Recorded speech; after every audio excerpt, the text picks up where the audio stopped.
কম খরচে যদি সাজেকের মেঘ এবং পাহাড়ি ঝুমকরের ফিল নিতে চান তাহলে আজকে ভিডিওটি আপনার জন্য।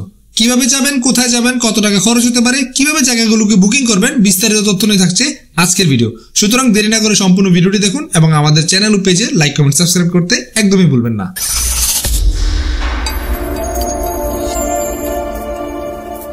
হ্যালো গাইস, কেমন আছেন সবাই? আশা করি সবাই অনেক ভালো আছেন। তো আমাদের যাত্রাটা মূলত শুরু হয় হোটেল নূরজাহান থেকে এবং এখানে বসে আমরা নাস্তা করে কিন্তু আসলে সবাই একসাথে রওনা হই আমাদের গন্তব্যে।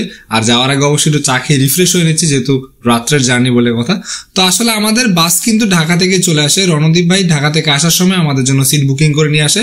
আপনারা চাইলে শ্যামলী কিংবা হানিফের যে কোনো কাউন্টার থেকে চকরিয়ার উদ্দেশ্যে আপনারা বাসে করে যাত্রাটা শুরু করতে পারেন। সেক্ষেত্রে এক এক বাসের দামটা এক এক সময় এক এক রকম হয়ে থাকে। তো আমরা গিয়ে সকালবেলা খুব সুন্দর একটা মুহূর্ত দেখতে পেলাম। তো চকরিয়া বাস স্ট্যান্ডে চলে আসি এবং বাস স্ট্যান্ডে আসার পর বাস থেকে নেমে খুব অসাধারণ একটা ভিউ পাই। সেই ভিউটা একটু আপনাদের সামনে তুলে ধরি। চকরিয়া বাজারে এসে নামার পর বাজারের বাস স্ট্যান্ডের পিছনে এই জায়গাতে এসে কিন্তু আমরা একদমই পুরো অবাক হয়ে গেছি যে দেখেন শীতের সকালের যে একটা মুহূর্ত, আসলে এটা বুঝতে পেরে গেছি এইখানটাতে এসে যে শীতকাল আসলে চলে আসছে। অপরূপ সৌন্দর্য দেখার পর আমাদের চাঁদের গাড়ি ঠিক করে নিই। জনপ্রতি 80 টাকা করে চাঁদের গাড়ি আমাদেরকে পৌঁছে দেবে লামা বাজার পর্যন্ত। আর গাড়িতে ওঠার আগে ধোঁয়া নির্গত পাইপের কাছে ভাতিজা রাজ দাঁড়িয়ে থাকার কারণে ধোঁয়া এসে তার প্যান্টটাকে ময়লা করে দেয়। সেটা নিয়ে সে খুব রাগারাগি আর আমরা খুব হাসাহাসি করলাম। যাই হোক, এখানে আপনার কিছু ফর্মালিটিস মেনটেন করতে হবে। আপনার ভোটার আইডি কার্ড কিংবা আপনার জন্ম নিবন্ধনের কাগজ কিন্তু অবশ্যই আপনার সাথে থাকতে হবে, যার পেছনে আপনার নাম, আপনার পরিবারের মোবাইল নাম্বার এবং আপনার মোবাইল নাম্বার অবশ্যই লিখে সামনের আর্মি ক্যাম্পে জমা দিতে হবে। চকরিয়া বাস স্ট্যান্ড থেকে অল্প কিছুক্ষণ চলার পরই আমরা লামা উপজেলাতে আসলে প্রবেশ করি এবং লামা উপজেলাতে প্রবেশ করার পরে পাহাড়ি সৌন্দর্য দেখা পেয়ে যাই। তো পাহাড়ি সৌন্দর্য দেখতে দেখতে আমরা আর্মি ক্যাম্পে পৌঁছে যাই। আর্মি ক্যাম্পে নেমে আমরা চারজনের ডকুমেন্টসগুলো জমা দিয়ে আমাদের যাত্রা শুরু করি।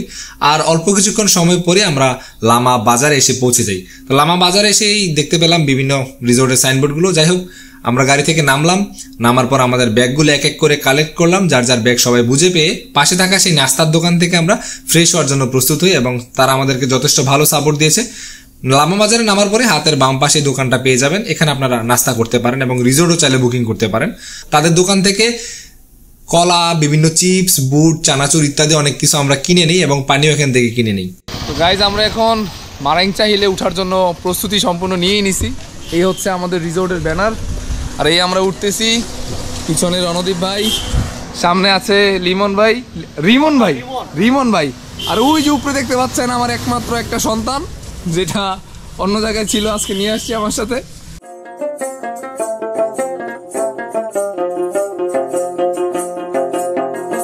আসলে গাইজ এবার লাকটা খুব ভালো। আজ থেকে 2 বছর আগে সেম এই তারিখেই আমরা সাজেক গিয়েছিলাম, কিন্তু মেঘের ভিউ পাই নাই। কিন্তু আমাদের কপাল কত ভালো, দেখেন ওই যে দেখতে পাচ্ছেন মেঘের স্তর এখনো আছে।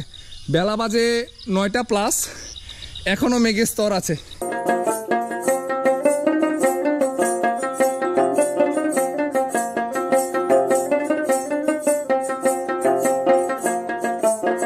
দাদা, উঠতে উঠতেই কিন্তু ভিউ পেয়ে গেল, কেমন লাগতেছে বলো? পাহাড়ের আসলে এই ভিউ অনেক দেখেছি, বাট এক একটা পাহাড়ের সৌন্দর্য এক এক রকম। তো আপনাদের পাহাড়ে আসতে হবে, এইসব ভিউ দেখার জন্য হলো পাহাড়ে আসতে হবে। তো সবচাইতে বড় যে কথাটা সেটা হচ্ছে এইসব ভিউ কিন্তু দেখাও ভাগ্যের ব্যাপার, তাই না? অবশ্যই একটা সময় আসলে টাকা হবে, অনেক সময় হবে, বাট এই সময়টা আমাদের মধ্যে থাকবে না। সাজেকে যাওয়া আসা থেকে শুরু করে রিসোর্ট ভাড়া, একটু মোটামুটি ভালো মানের রিসোর্ট ভাড়া দিয়ে যে আপনারা থাকেন, ওইখানের খরচে এখানে 2 দিন থাকতে পারবেন, ঠিক না দাদা? হ্যাঁ গাইজ, এই হচ্ছে আমাদের রিসোর্ট। আমরা ফাইনালি আমাদের রিসোর্টে চলে আসছি। আর এটা হচ্ছে আমাদের রিসোর্টের এন্ট্রি। এখানে মেবি একটু বসার জায়গা আর কি। যাই হোক, মারাংচা হিলে আপনাকে স্বাগতম। অসাধারণ ভিউর সাথে সবকিছু দেখানো হবে, একটু অপেক্ষা করেন। এন্ট্রি পয়েন্ট থেকে একটু সামনে আসার পরেই মারাংচা হিলের খুব সুন্দর একটা নেম প্লেট দেখা যায়, যেটার সাথে খুব সুন্দর পাহাড়ের ভিউ এবং ছবি আসে। তো এটা দেখতে দেখতে পাহাড়ের মাঝখান দিয়ে আমরা হেঁটে সামনের দিকে যাচ্ছিলাম, কারণ একটু সামনে গিয়ে আমাদেরকে আমাদের বুকিং এর বিষয়গুলোকে কনফার্ম করতে হবে এবং তারপরে আমরা আমাদের কটেজে চলে যাব, যেহেতু আমরা কটেজ বুকিং করেছিলাম। আর আশেপাশে কিন্তু অনেক ঝুমঘর রয়েছে, আপনারা চাইলে ঝুমঘরও বুকিং করতে পারেন। তো দীর্ঘ অনেকক্ষণ অপেক্ষা করার পর গাইজ আমরা আমাদের রুমের দিকে যাচ্ছি। আর দেখতে তো পাচ্ছেন প্রচণ্ড রোদ, আর এই পাহাড়ি রাস্তা বেয়ে বেয়ে নামা তো বুঝতেই পারতেছেন। ওই যে দেখেন গাইস, লাল টিন দেখা যাচ্ছে, ওইটা হচ্ছে আমাদের রুম।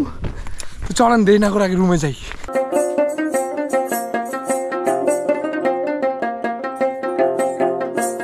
একটা রাস্তা, এদিক দিয়ে একটা রাস্তা। আচ্ছা এইটা দিয়ে উঠি, দেখি রুমটা কোন দিকে হয়। তো গাইজ আমরা চলে আসছি, এই যে এই পাশেরটা হচ্ছে মানে ডান দিকেরটা হচ্ছে আমাদের রুম। আর দেখতে পাচ্ছেন কটেজ থেকে কত সুন্দর একটা ভিউ দেখা যাচ্ছে, খুব ভালো লাগতেছে। তো এখানে ঢোকার পরেই একটা এন্ট্রি পয়েন্ট পেয়ে যাবেন। মারাংচা হিলে স্বাগতম, আপনাদের সবাইকেও মারাংচা হিলে স্বাগতম। চলে আসবেন ঘুরতে। চলুন আমাদের রুমটা একটু দেখে নিই। ওয়াও, রুম দেখার আগে আপনাদেরকে ভিউ দেখাই গাইজ। এই হচ্ছে ভিউ। চিন্তা করেন সকালবেলা আমি এইখানে শুয়ে থাকবো আর এখান থেকে দেখবো সম্পূর্ণটা মেঘে ভেসে আছে। বুঝতে পারতেছেন কেমন লাগবে? পরে বুঝেন, আগে রুমটা দেখেন। এই হচ্ছে আমাদের রুম, টোটাল 4 জনের রুম। এই হচ্ছে 4 জন এখানে আপনারা থাকতে পারবেন। সাথে কিন্তু খুব সুন্দর মিরর রয়েছে, এখানে ব্রাশ থাকবে, টিস্যু থাকবে, অবশ্যই মাথার উপর ফ্যান আছে, কম্বল, 2টা বালিশ, এখানে খাবারের সময় প্লেট, ছোট একটা মিনি ডাস্টবিন, সুইচ, সব কিছু দেওয়া আছে। সাথে একটু রয়েছে অসাধারণ একটা মিরর, যে মিররে কিন্তু গাইজ আমাকে দেখা যাচ্ছে। জানি না ক্লিয়ার দেখতে পাচ্ছেন কিনা, তারপরও দেখাচ্ছি। আর এখানে রয়েছে একটা সুন্দর বাথরুম প্লাস টয়লেট। তো এখন একটু আমরা এটা রেখে রেস্ট করছি, তারপর একদম টোটাল ভিউ দেখাচ্ছি আপনাদেরকে।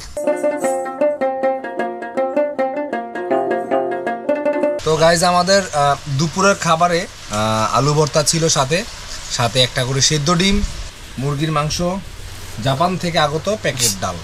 দেশি মুরগি মানে মনে করে ভুল করবেন না, এটা ফার্মের মুরগি।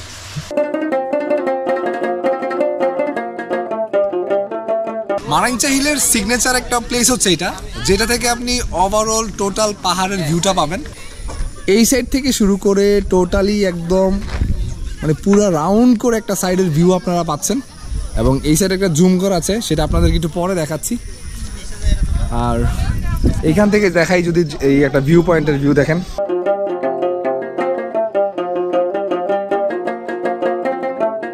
পড হাউসের পরে যদি সবচাইতে বেশি ঝুমঘরের যদি আকর্ষণীয় একটা প্লেস বলেন মানে এই টোটাল এই এরিয়ার মধ্যে, তাহলে সেটা কোনটা, এটাই একটু দেখাই, চলেন।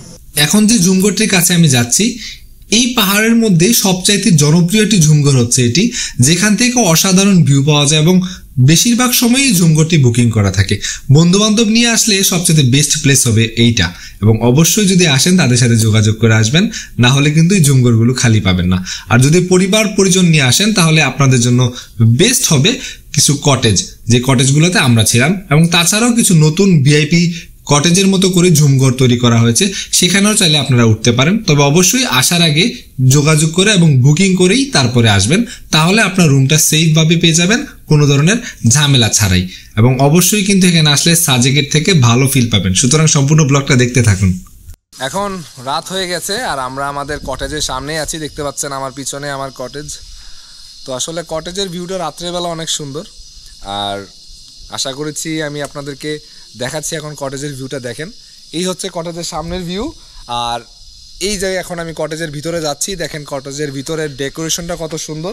উপরে সিম্পল করে সুতা দিয়ে কিছু ইন্টেরিয়রের কাজ রয়েছে, যা আর সাথে কাঠের কিছু সংমিশ্রণ রয়েছে। আর সব কিছু মিলিয়ে কিন্তু ওভারঅল কটেজটা অনেক সুন্দর। আর এখান থেকে যদি বাইরের ভিউটা দেখাই, যে দেখেন আমার 2টা ভাই সুন্দর করে শুয়ে আছে, কত সুন্দর রিল্যাক্স। সন্ধ্যার সাথে সাথে আমাদের নাস্তা চলে আসে, কেক, কলা আর ডিম। আর রাতের খাবারে ছিল হচ্ছে আমাদের বারবিকিউ চিকেন আর পরোটা। আসলে প্রত্যেক বেলার খাবারের খরচটা কিন্তু আপনাকে রুম ভাড়া থেকে আলাদা করে বহন করতে হবে, সুতরাং এই বিষয়গুলো তাদের সাথে একটু কথাবার্তা বলে নেবেন, না হলে কিন্তু পরে হ্যাসেলে পড়তে হবে, যেহেতু আশেপাশে কোনো দোকান কিংবা কোনো বাজার নেই পাহাড়ের নিচে যাওয়া ছাড়া। আর এখন আমরা খাওয়া দাওয়ার পর আড্ডা দিতে দিতে একদম রাত্রটাই শেষ হয়ে যায়। চলুন এবার ভোরের মুহূর্তটা দেখি। সকাল এখন প্রায় 5টার পর বাজে, ঘুম থেকে উঠছি, দেখি আসলে ভিউটার কি অবস্থা আছে। দরজার পর্দাটা সরানোর পরে যখন সামনে মেঘের এই সমুদ্রটা দেখতে পেলাম, একদম মনটা শান্তিতে ভরে গেল। এবং আকাশ থেকে যদি আপনাদেরকে দেখাই, মারাংচা হিলের আশেপাশের এই পাহাড় থেকে মেঘের এই সৌন্দর্য বা মেঘের এই ভেলা দেখে অবশ্যই বুঝতে পারতেছেন যে সাজেকের থেকে কম বাজেটে এখানে এসে আপনার লাভ হবে নাকি লস হবে। আপনার আশেপাশের যে ভিউ এখানে রয়েছে, আমরা একটু পরপরই এসে এখানে ছবি তুলতেছিলাম এবং দেখতে পাচ্ছেন এখানে সমুদ্রের ঢেউয়ের মতো কিন্তু মেঘের ঢেউ আমরা দেখতে পেয়েছি, যা দেখে খুবই ভালো লেগেছে। এবং আশেপাশে মেঘের যে স্তর ছিল বা রিসোর্টগুলো থেকে যেভাবে মেঘ দেখা যাচ্ছিল, মানুষ যা উপভোগ করছিল সেটা বলার মতো ভাষা নয়। তো এখন আমরা রুম থেকে বেরিয়ে গেছি, আমরা একটু ভিউ পয়েন্টের দিকে যাব। আর ভিউ পয়েন্ট থেকে তো মানে কি বলবো গাইজ, এখানে অন্যান্য যে রিসোর্টে যেমন মিরিঞ্জা ভ্যালি বা অন্যান্য ভ্যালি থেকে অন্যান্য রিসোর্ট থেকে মারাংচা হিলের এই ভিউ পয়েন্টটাতে সবাই আসে ছবি তোলার জন্য। এখানে খুব বড় সাজেকের মতো একটা গোল ভিউ পয়েন্ট রয়েছে, যেটা আমরা ভিডিওর মাঝখানে আপনাদেরকে দেখাইছিলাম। এবং জুমঘরগুলো থেকে তো অসাধারণ ভিউ পাওয়া যায়, যেটা বলার মতো কোনো ভাষাই নেই, আপনাদেরকে দেখানোর চেষ্টা করছি। আর আশেপাশে খুব ছোট ছোট ফুল ছিল, যেটা এই প্রাকৃতিক মুহূর্তের সাথে যাচ্ছিল আর কি। তো এই মেঘের খেলা দেখতে দেখতে আমরা আবারও আমাদের রুমে চলে আসি, আর এই পর্যন্তই আসলে আমরা আমাদের মেঘের খেলা দেখতে পাই। তো মেঘের খেলা দেখতে দেখতে মেঘের সামনে বসে কিন্তু আমরা নাস্তা খাচ্ছিলাম, এবং এই নাস্তাটা কিন্তু আপনাদেরকে আগে অর্ডার করতে হবে, তাহলে কিন্তু আপনারা নাস্তাটা পেয়ে যাবেন। তো অবশেষে গাইজ আমাদের আজকের একদিনের মারাংচা ভ্যালি ট্যুর শেষ, এবং আমরা এখান থেকে বের হচ্ছি। যতটুকু পেয়েছি ভিউ আসলে মোটামুটি খারাপ না, ভালোই ছিল। আর খাবার দাবার থেকে সব কিছু মোটামুটি এনজয় করেছি অনেক। এখন আমাদের নেক্সট গন্তব্য হচ্ছে কক্সবাজার, আর তার উদ্দেশ্যে আমরা রওনা হলাম। দেখতে পাচ্ছেন আমার ভাই এক বোতল পানি আর মোজো খেতে খেতে রিল্যাক্স মোডে হাঁটছে। ভাই কিছু বলো, কিছু বলো, অডিয়েন্স কিছু শুনতে যাচ্ছে। কিছু বলার নাই, যা হবে কক্সবাজার। তো বুঝতেই পারতেছেন, ব্লগের শেষ পর্যন্ত কিন্তু দেখতে হবে। তো দেখতে থাকেন আমাদের ব্লগটা।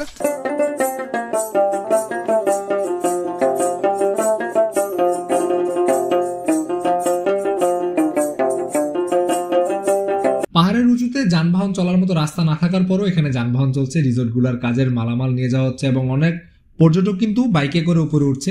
আপনিও চাইলে উঠতে পারবেন, তবে হেঁটে উঠাটাই উত্তম। অনেক সুন্দর ভিউ দেখতে পারবেন, খুব এনজয় করবেন মুভমেন্টটাকে। এবং দেখতেই পাচ্ছেন অনেক বাইক এবং সিএনজিতে করে কিন্তু মালামালগুলো এই খাড়া রাস্তা দিয়ে উপরে নিয়ে যাওয়া হয়। আমরাও একটু হেল্প করে তাদেরকে উঠিয়ে দিয়েছিলাম। যাই হোক, তারপর আমরা রাস্তায় গিয়ে আমরা একটা দোকান থেকে হালকা একটু সকালে নাস্তাটা করি, আবার আর কি দ্বিতীয়বার নাস্তা করার পর আমরা একটা চাঁদের গাড়ি ঠিক করে নিই, জনপ্রতি 80 টাকা করে। এবং সেই চাঁদের গাড়িকে সাথে নিয়ে আমরা কিন্তু সবাই একসাথে চিল করতে করতে আমরা আবারও চকরিয়ার উদ্দেশ্যে চলে যাই। ও বাই দ্য ওয়ে, আমরা 4 জন গিয়েছিলাম যদিও, তবে আমাদের সাথে যে ছোট ভাইদেরকে দেখতে পেলেন তাদের সাথে আমাদের এখানে গিয়ে পরিচয় হয়, এবং এখান থেকে পরিচয় হওয়ার পরে তারাও আমাদের সাথে একসাথে চলতে শুরু করে, এবং সেখান থেকে আমরা কক্সবাজারের দিকে মুভ করি।